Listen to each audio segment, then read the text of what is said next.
What a tribe does, we got your back so you can relax and focus on all the important stuff, like getting your business done. This is our tribe, we look out for each other, that's right, that's right. This is our tribe, we help each other grow in business and life.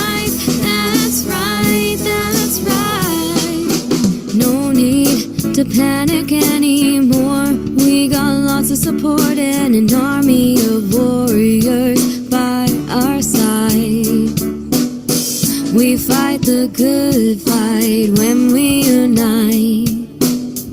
We fight the good fight when we unite. 'Cause that's what a tribe does. We got your back so you can relax and focus on all the important stuff, like getting your business done.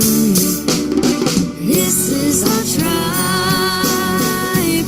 We look out for each other. That's right, that's right. This is our tribe. We help each other grow in business. Right, welcome to the Coffee Shop Conversation Show, everybody. It is fantastic to be here with you again today. I am Nestene. That would make me Peter. We are the co-founders of Explore ProTech Entrepreneurial Haven. And we are so excited to be here with you today again. As you know, this is a show where once a week, every week, we create an hour where entrepreneurs from around the world can just literally get together, have a chat, connect with each other. That's if we can make it an hour. Yeah, so sometimes it's a little bit more than an hour.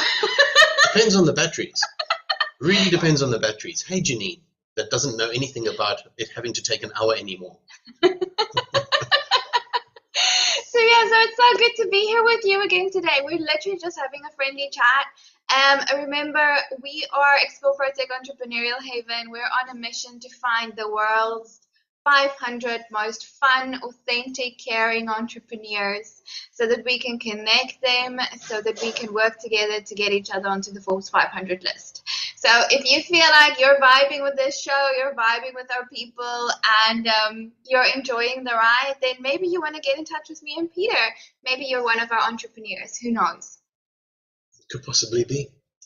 On that note, remember, every single person that's on the show today, we have their LinkedIn links. We will be linking that in the description for you down below. So if you resonate with something that someone is saying on the show, you can go and connect with them because we have done all the hard legwork for you. That's what we do. We build relationships with the right people. Something about the show is that it's not ours. It's not mine and Nestene's show. It's our show. It's the entrepreneurs out there. It's the team in the background. It's the Explore ProTech group. It's our show. It's all of our show. So, which is why we're not just putting our own links in the description. We're not trying to sell anything at the bottom. This is about creating visibility, showing people off, showing the world who's out there, who has what skill sets, who solves what problem. Because this is a space where everybody gets to come together and discuss and talk about the issues and the problems that we have, and that's how we create solutions. So this is our show. And I see we have some beautiful people supporting on YouTube already. Michelle, Nikki, really good to see you here. Everyone else, thank you so much for being here. Okay, shall we get the conversation started? I think we should. Okay, so today, since we're such an intimate crowd, we're not going to do the hand-raising bit. I think we're literally just going to unmute and have a chat. So let's start. We have a guest today. So for those of you that watch this every single week, you're probably seeing on the screen someone that you haven't seen before. You're like, oh, I know who Janine is. Like, I know that very well. I know Nestene and Peter, but who is this Michael dude? Good question. Why don't you tell us? So this Michael dude, guys, is one of my favorite entrepreneurs. So you will remember just a little bit while ago, we also had a dance instructor on the show, and she's built like such an amazing studio right in my local area. And I literally just noticed her and I invited her to come and speak to us about how she did it. And that is what happened with Michael. So Michael runs these amazing, incredible free yoga sessions at the beach, like every single week. And there is such an amazing crowd. And literally every single session, every week ends with like a standing ovation because everyone is just so thankful. And I just checked this out and I was like, wow, this is incredible. Like, how do you even build a studio like this and a following like this? And it almost appeared out of nothing. So I was very impressed. So I invited Michael to come and just chat to us today so we can find out how he did it and how he's doing it. And then obviously also spread the word and support him in this venture. But so that is the prerogative of the show today. We want to unpack this yoga entrepreneur success story. So Michael, maybe you want to start and just tell us a bit about how Prana Love Yoga came into existence. What's the story behind it? Because every entrepreneur has a story. What is yours? Sure. So actually, it's quite crazy how the business that I'm doing now was something that I never would have thought of, say, about 12 years ago. I was in corporate for most of my life and held quite senior positions in corporate. But there was a time where I started to get this feeling that there was more that I should be offering. My purpose was something different. I had no clue what it was. And so I was just trying to be as open as possible to what that could be. And I used to go and swim at the gym every day, the Virgin Active gym. And one day I got down to the gym in the evening, about 5:30 or 6. And as I walked in, 2 people ran past me and said, "Oh, we're late for the yoga class." And I'd never, ever dreamt of yoga, thought of yoga. And something made me just follow the 2 people into the yoga class. And that was the beginning of basically everything for me. That first yoga class that I did was such a profound experience. And so that I was back the next day and the next day. And I just couldn't get enough of this experience that I'd felt in that first yoga class. So from going to gym for a swim, ending up in a yoga class by chance, all the way to the point now where I've got my own studio and teach yoga every day. It was completely by chance. And but there was this sense in me that I had something else that I had to offer. And I kept saying to myself, just be open, it'll come to you, And it came to me in that day where I didn't swim, but chose to do yoga. And yeah, so that was really like the start of it. And also at that stage, I was still in corporate. I didn't know that would lead to me teaching yoga or owning a yoga studio at all. I just knew that yoga was somehow connected to my future purpose. And what ended up happening was that the daily yoga practice started to shift a whole lot of things in my life. I started to uncover parts of me that I perhaps had kept hidden and suppressed. I started to heal old wounds. I started to be more conscious about my daily choices. So it just opened up so much for me, to the extent that I started to say to myself, well, if this is part of my purpose, what does that mean? And the word healing came to mind so strongly to the point where I thought, okay, so what I've been doing is actually my own self-healing. This is what the yoga was there for. So healing is somehow connected to my purpose. And then I realized, but I had no skills or qualifications in that area. I was still in corporate. So I went and did a 1-year counseling course, and I thought, well, let me make a start. Let me try and find some forward path around healing and helping others heal. So I did a counseling course, which I absolutely loved, to the point that I actually signed up then for a psychology degree at the same college. And by that stage, my yoga was like so strongly part of my daily life. I decided to also sign up for doing a yoga teacher training. So I was studying psychology, training to be a yoga teacher at the same time. And when those came together, when I'd finished the degree and I'd finished my yoga teacher training, it all sort of fell into place. And I realized that my purpose was about healing, but through the practice of yoga and many other types of healing modalities like counseling, like breath work, and like workshops. So that's how it came about. And then there was a point where I had to have a sit down with the family and say, okay, look, you know, what I want to do is leave the corporate world and teach yoga. And by the way, my earnings are going to drop by 90% overnight. And so we had to have that conversation. And we sort of managed it over time. We phased out unnecessary costs and scaled down. I sold my car, and I was really determined that this is what I was going to do for a living, and gradually phased myself out of the corporate world and started to offer classes. Initially, it was like I do now, but you know, many years ago, I was like doing free classes wherever I could, like in Greenpoint Park and wherever. And I would walk the streets with flyers to try and get people to know about me. I would teach classes in studios for free if necessary, just to get experience. So yeah, so it's a long journey to this point, but I think the key message was that it was a very strong sense of purpose. This is what I'm meant to be doing. Yeah, so that's how we are where we are now.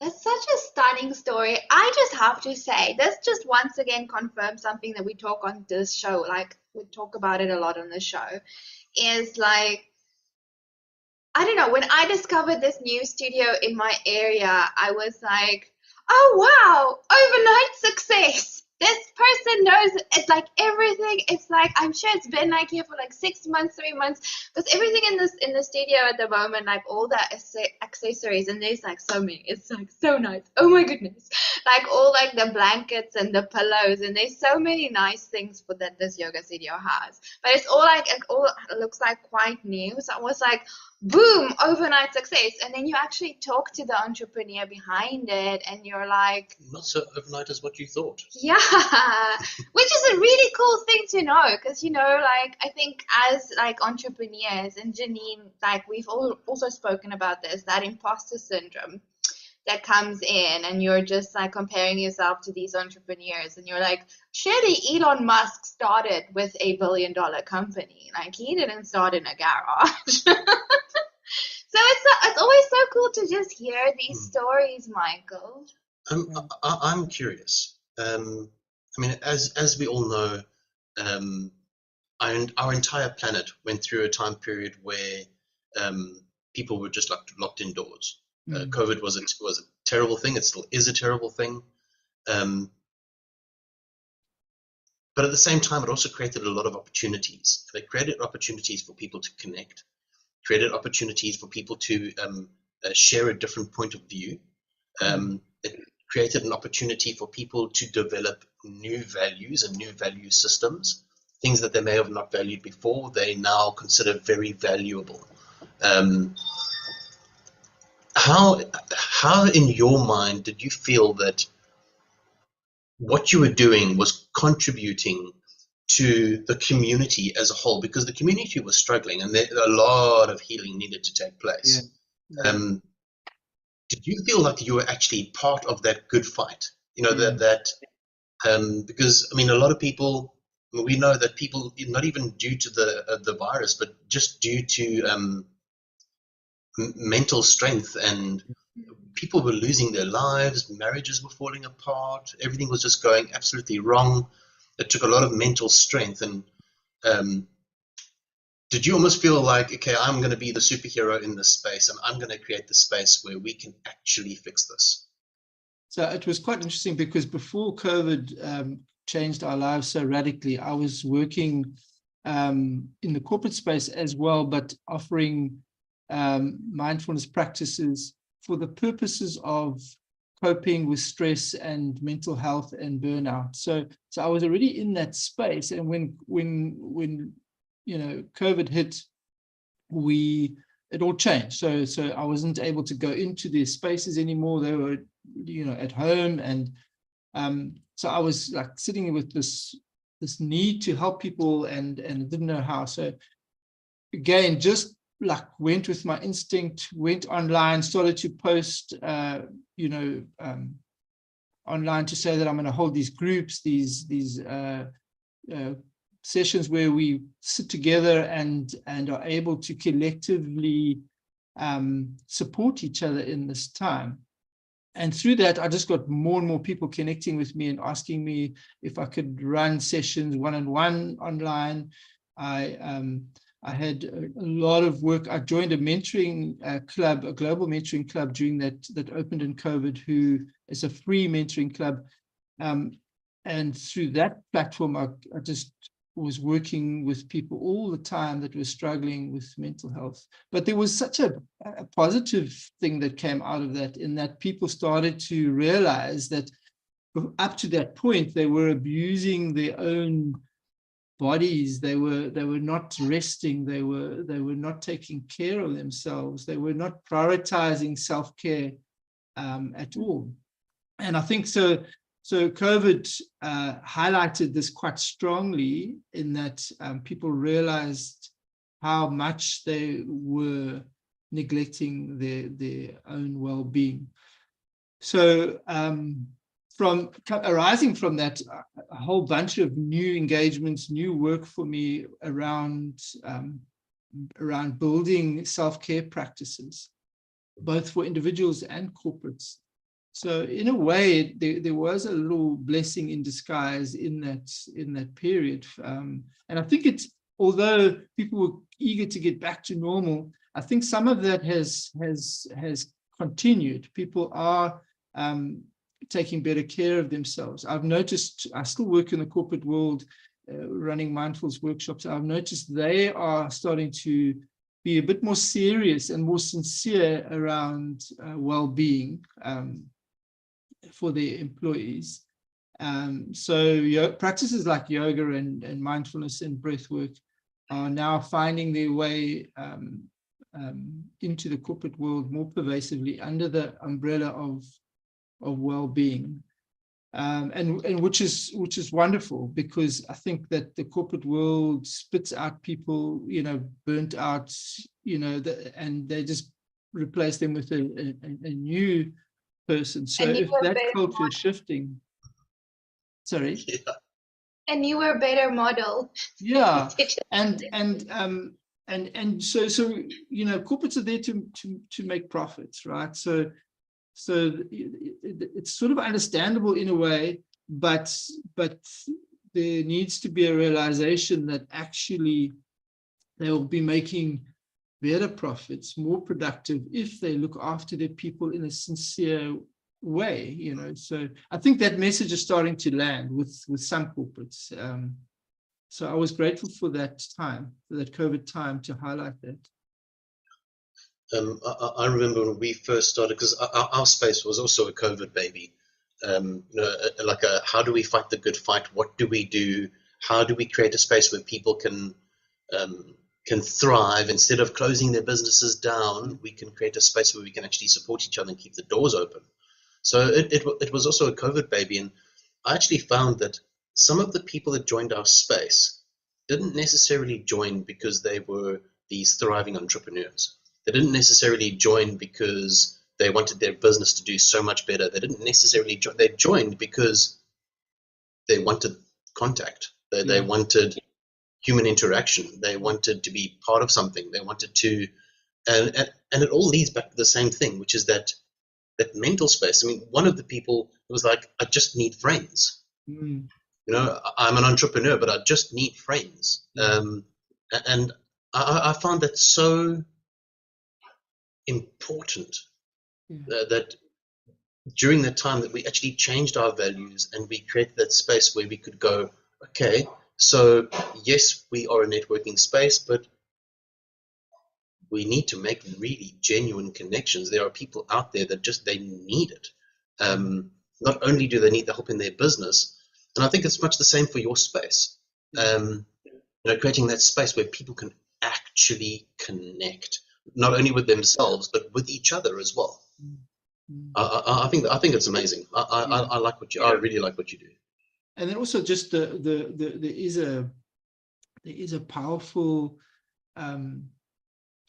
quality of healing that comes in a collective. So if I'm sitting one-on-one with somebody doing some counseling or some healing work, that is useful and effective, and pretty much that's how the world works in terms of counseling and that. But collective healing has an extra powerful dynamic to it.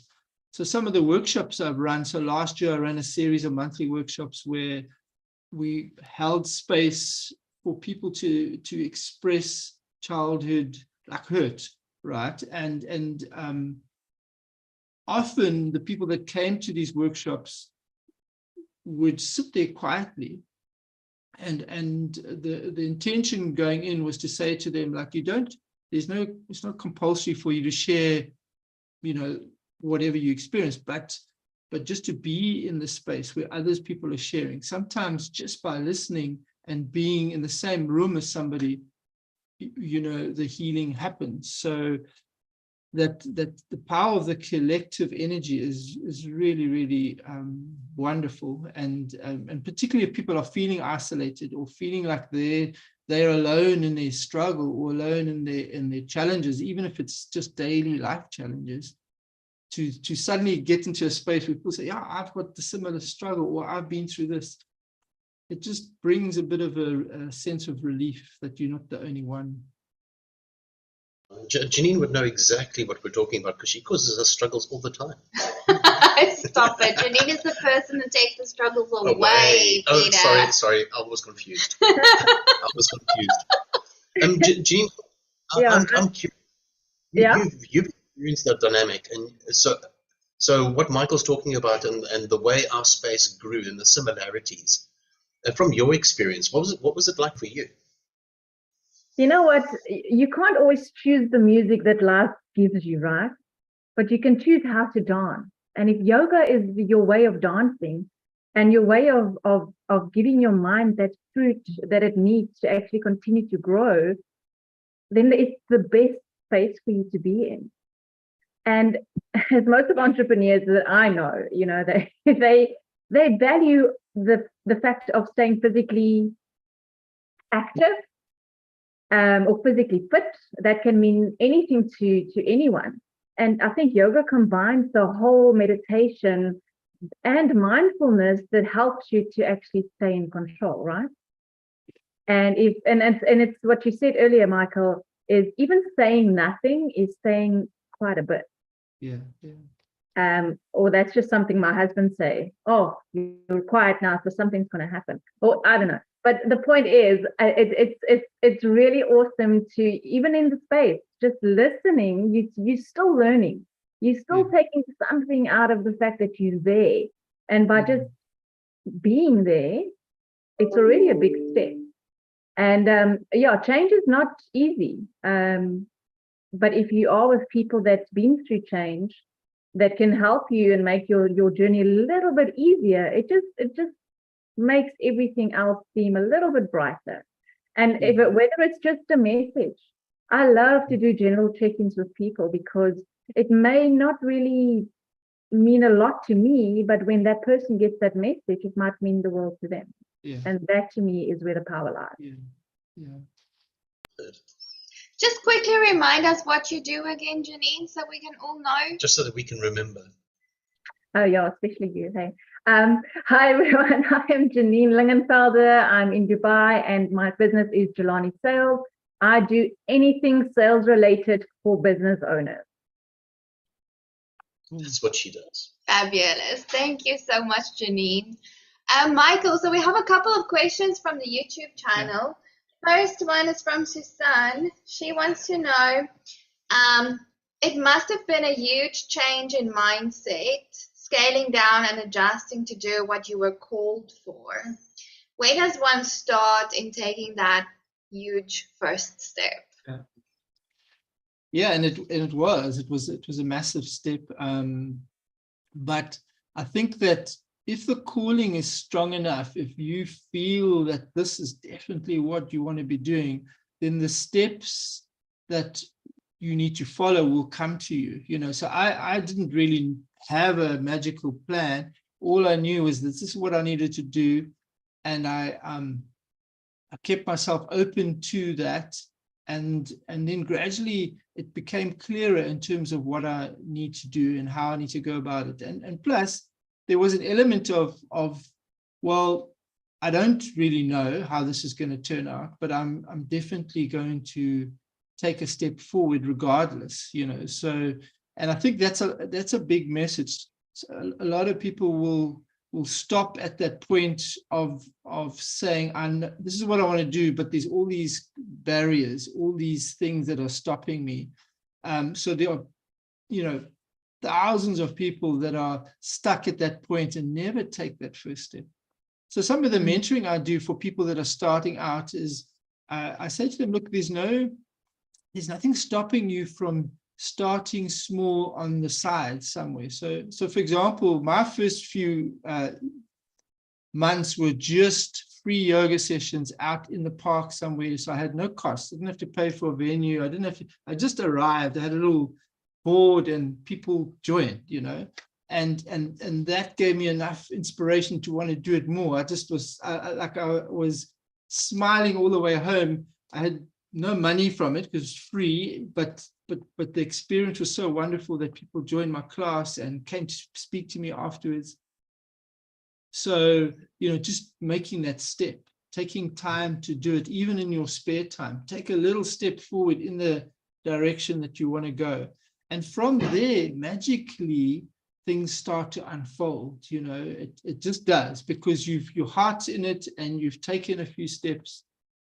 So that for me is the best advice I can give. And then the difficult stuff was me having to, you know, sell the cars, cancel insurances and all that stuff, because I knew I had to do that practically, financially, I had to do that.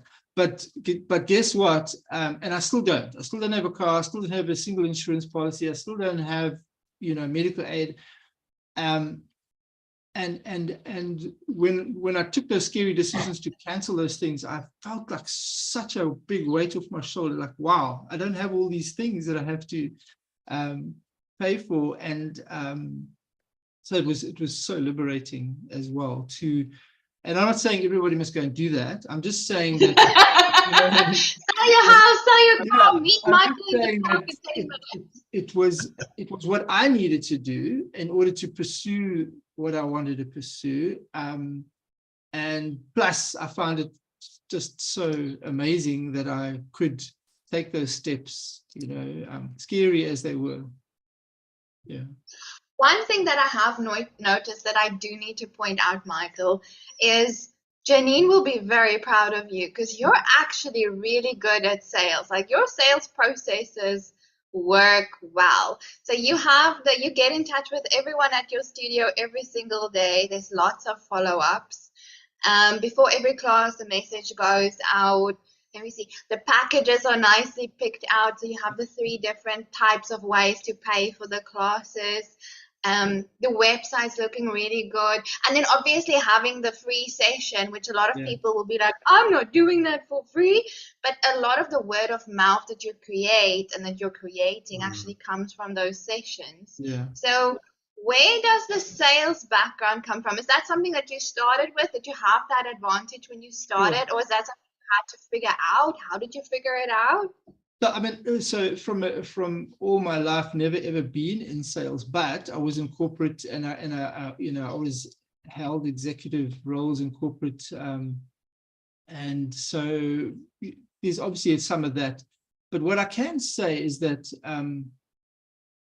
my own mindfulness practice has created such a sense of clarity for me. So I don't ponder too much. Or how should I go about this? How should I advertise this class? It just comes sort of from a place naturally within me. but most of what I do is around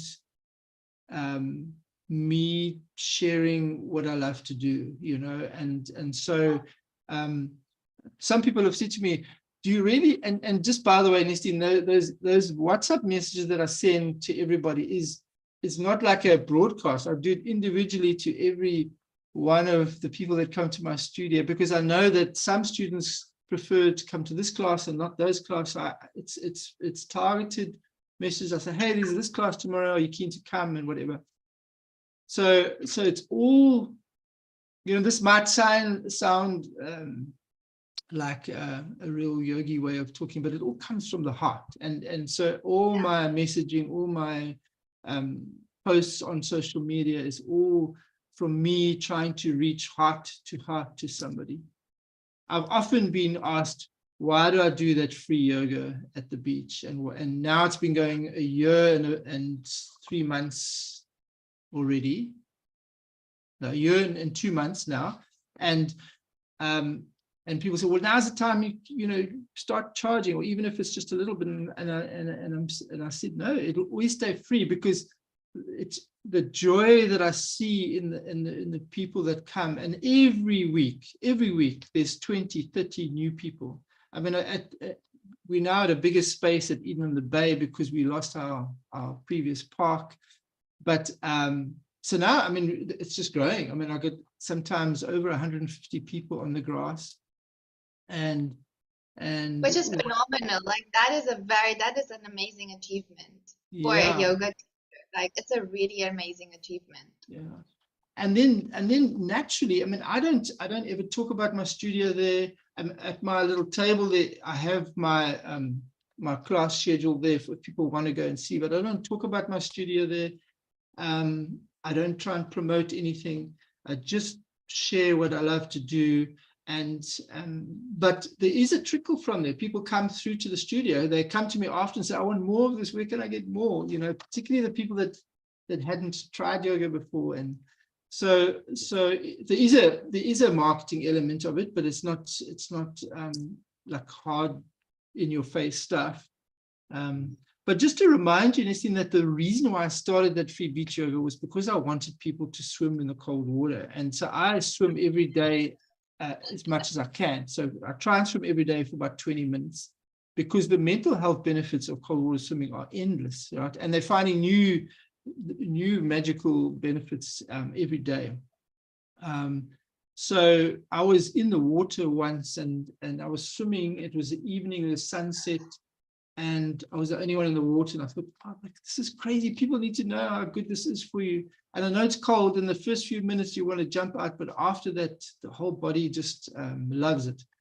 And then I thought, well, and I was staring back at the grass. I was in the water, staring back at the grass next to the beach. And I thought, well, I'm a yoga teacher. I mean, what I can do is entice people via a free yoga class. And that's how it started. So my first class on the beach was like 10 people and 3 people swam. So, you know, was something. And I was pleased with that. And now, you know, 150 people on the grass, over 50, 60 people are swimming for the 20 minutes in the cold water. And many of them never used to put their toe in this cold Atlantic Ocean water. Yeah, like me. And it is cold. It is cold. And it is. I mean, I don't think it's, you know, it's not the same as if we're up in the Scandinavian countries or whatever. But so our cold water swimming is probably their warm water swimming, but it's really good for you. And so that's how it started. And so my free beach yoga is going to continue to be free. And I just love my Tuesday mornings is my favorite day of the week out there. Yeah. I think that shines through as well. So I just have to say, like, Yes, I was impressed to see the 150 people there every single week, like, and even like them like going into the ocean and suffering just because they love it so much. That was impressive. I was also impressed with all of the way that the studio was kitted out. I was impressed with the processes and the packages. Very impressed with the whole how every single thing is thought through so well. Like you won't go when you like even when you're at the beach, you burn incense to give it that like real yoga feel. Like the whole like all of that was impressive, but the reason why I invited you to be on the show was because of everything you just spoke about. Like that, The authenticity. being true to yourself. You're literally just helping people in a way that you absolutely love to do it. You're like so in tune with being your best self and your version of your best self. And I think that is also why we have every single other person that you'll meet on our platform. They all have that in common. And I think it's really good to be reminded again on a Monday morning. Like that is where there's so much power in that. Like people tend to sometimes look over that or take it for granted, but there's actually so much power in just being authentically you, showing up as authentically you. And I just wanted to highlight that. So that is so beautiful. What I also want to know, Michael, because I know that people are like, they're like ready to learn from you. So I'm just reading the questions. How much of your day, so you're now living this dream life, right? Like you've taken your steps, you're being authentically you, you're making us swim in the cold ocean every week. How much of your time is yoga and how much of your time is business owner stuff? And what is the business owner stuff? Because a lot of the time people will just look at you and they'll be like, oh my goodness, I'm going to do this for a living and I'm just going to do yoga the whole day, every day. But they forget about everything that goes on behind the scenes.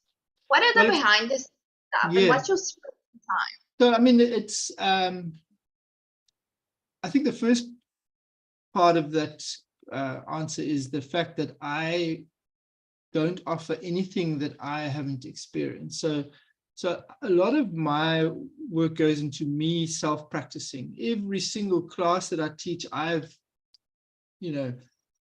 gone through a thought process of putting down a sequence, then I practice it on my own. And then so what I've worked out is that each 1 hour class that I teach takes out 4 hours of my time. Prepping the class, doing it myself, getting to the studio earlier, prepping the studio, getting into a mindset that where I can be fully present when I offer that class. So that gives you an idea of how much behind the scenes if it goes into one class. But then there's all the other stuff, working out the schedule, what works best, getting feedback, pricing, what is, us yogis struggle with money perhaps because we feel like this is our passion, so asking for money sometimes is difficult, but working out what's a reasonable fair price takes time. I often drop my prices in winter because people tend to stay indoors and they don't want to get into the studio, so that type of thinking comes into, so for June, July, August I reduce my prices. And I do a lot of encouragement with my clients and students around maintaining their practice. And I live by that. So I make sure that I don't miss a daily meditation, that I don't miss my own class, so that I am authentic in my encouragement of them to keep that up. So a lot of my behind the scenes work is about trying to feel intuitively what is good for the people that are coming to my studio. So I mix, my studio has different types of yoga, so every class is different. I have 2 other teachers that teach for me who are just as passionate as I am about what they offer, and that's why I sort of selected them to be part of my little business. And but behind the scenes, all the other stuff is all me. I don't have somebody taking care of the mundane stuff and the admin stuff. It's all me. But I love that. I love every minute of it. Every little thing that I do, even a spreadsheet in the background where I'm adding up financial stuff or who's come to what class, every piece of it, I'm 100% fully present doing that. So there's nothing. Every morning before I get to, before this class starts, I mop the studio, I clean the floors, I'm on my hands and knees sweeping. And none of that is irritating for me or frustrating for me, because I know that that is the energy I'm putting into the business, and that's what flows back to me, you know. Something that we've come across a lot, and Janine will know this because she knows a lot of all of our members, is the experience of burnout in the space of entrepreneurship, and especially in corporate. It is real. It is real. It's almost like a disease. And us entrepreneurs, we cannot help ourselves but fall into that trap of we push ourselves and we push ourselves because we think that that's what's expected of us. How much more should, and I think this is a question I'm going to ask you both, Janine and Michael, is how much more should we actually be focusing on self-care, and what difference does it actually make to the outcomes of what we're achieving? Because we know that we can achieve more if we look after ourselves, but what is that? Also, what should that self-care entail? Because if I'm going to be spending 10 minutes on self-care, it better be the best self-care, because I need to be productive the rest of the days. Janine, maybe we can hear from you. How important is that space? It is extremely, extremely important. I always say to my clients, you know, you need to treat your health as a client. So how are you treating your clients is how you should treat yourself. Are you putting yourself first? Are you giving your clients the best service? So that's what you do to yourself. You need to look after yourself to be able to actually be there for your clients and for others. And we always say, create me time, put it in your diary. That's great. It's in the diary and you can see it every day. But the magic lies on the action. Are you actioning the me time that you've put in your diary?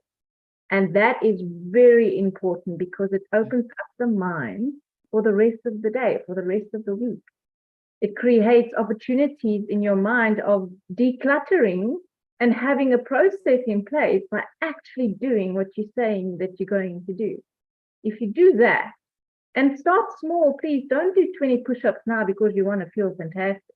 Start small, do 1, then 2, then gradually move to 5. And then if you feel fantastic, you phone Michael and say, listen, I feel blendy, let's do this yoga thing, you know? So yeah, that's what I can say is treat your health as a client. And if you're treating your clients bad, then don't treat your health as a client, but then refocus on what you should be doing right. Thanks, Janine. Let's move to Michael. Yeah, so I think that's 100%, Janine, well said. I think that we all know when we are prioritizing our self-care, how it feels. We know that it's right.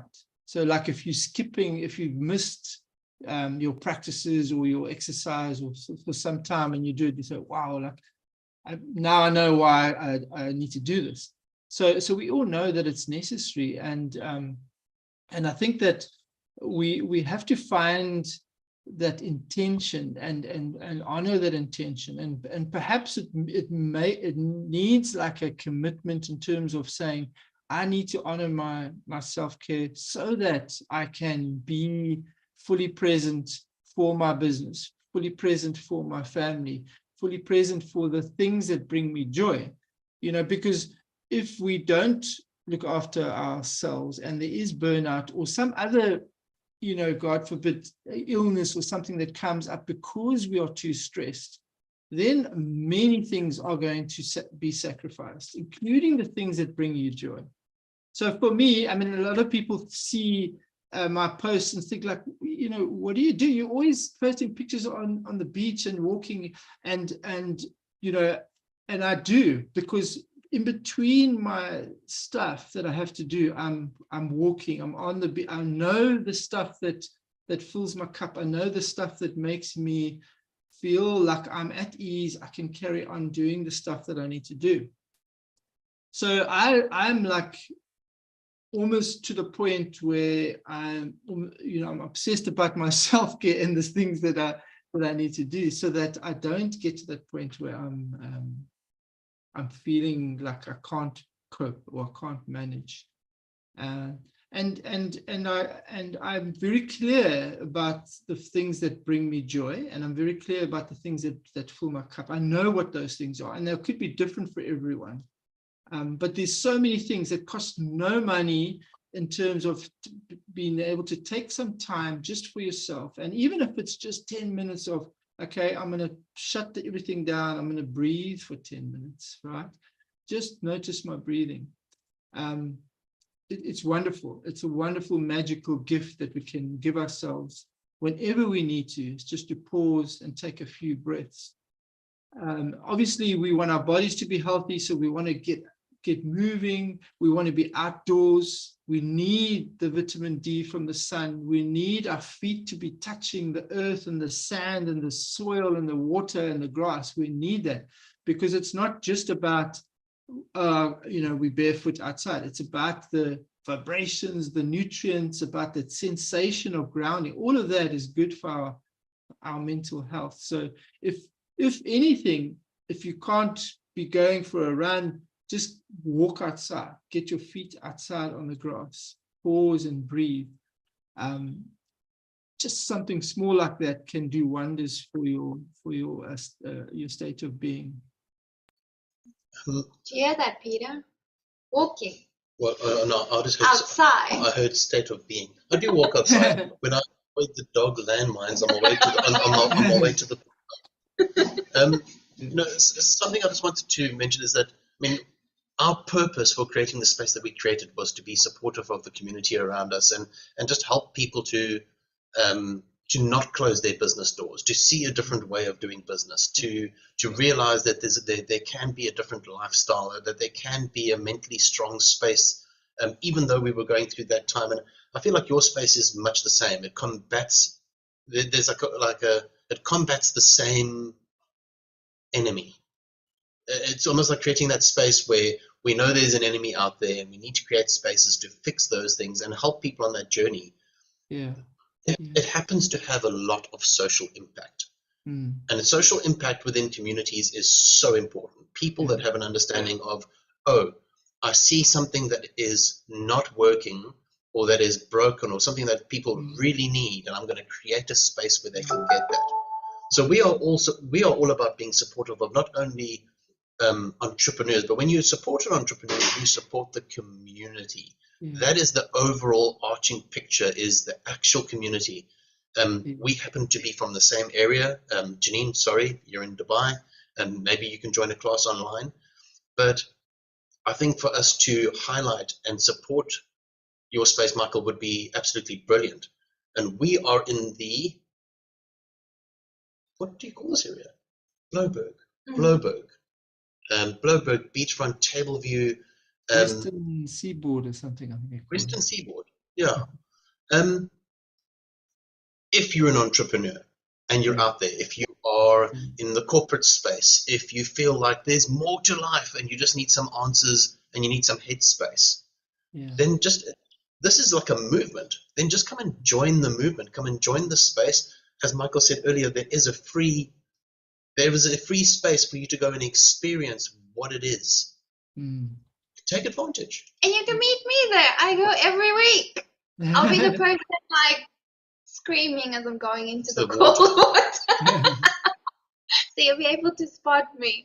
Michael, what I want to know before we wrap up the session is, are online classes in your pipeline? Is it will Janine be able to log in from Dubai and do beach yoga with you maybe in future? So also, I just want to warn you that my battery's about to die, but I can tell you now that I already do online yoga for a couple of corporate clients, and I'm trying to expand that, because my little studio is local based and I can only hold like 15, 20 people in there, but through online platforms, we can reach a lot more people. And so during COVID, everything of mine was online. So I'm slowly trying to get back into offering that, particularly in the corporate space, because I feel like there's such a strong need to help these employees that are feeling overwhelmed every single day with some basic tools.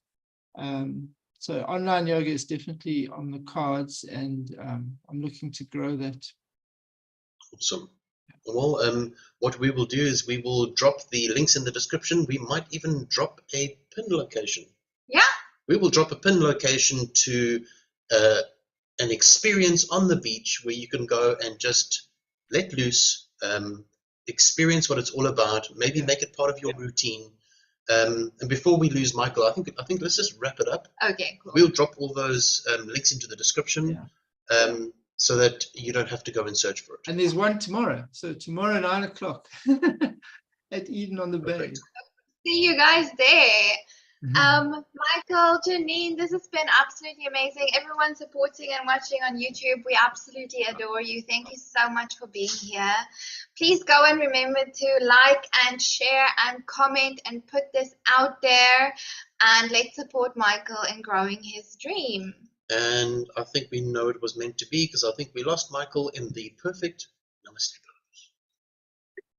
That is like such a yogi move. Like, how do you get stuck like that? That is so unfair. It's unfair. I always get caught with my eyes rolling and my tongue half stuck out and my face all like I'm trying to be funny. Hey guys, if you need a salesperson or an admin support or just a really good friend, like, you have to have a coffee with Janine. She's just one of those amazing human beings that you can't go through life without having a relationship with Janine. So yeah, thank you so much for joining us, ladies and gents. We will have you again next week. We'll be here every single week, probably for the remainder of our lives. Probably. Like, we're like kind of like chained together now. So we'll keep creating those opportunities where you can come and learn and build authentic relationships with authentic entrepreneurs around the world. Yeah, so we'll see you again next week. You must have a fantastic week further. We hope we inspired you a little bit. Have fun, and yeah, may all your wildest entrepreneurial dreams come true.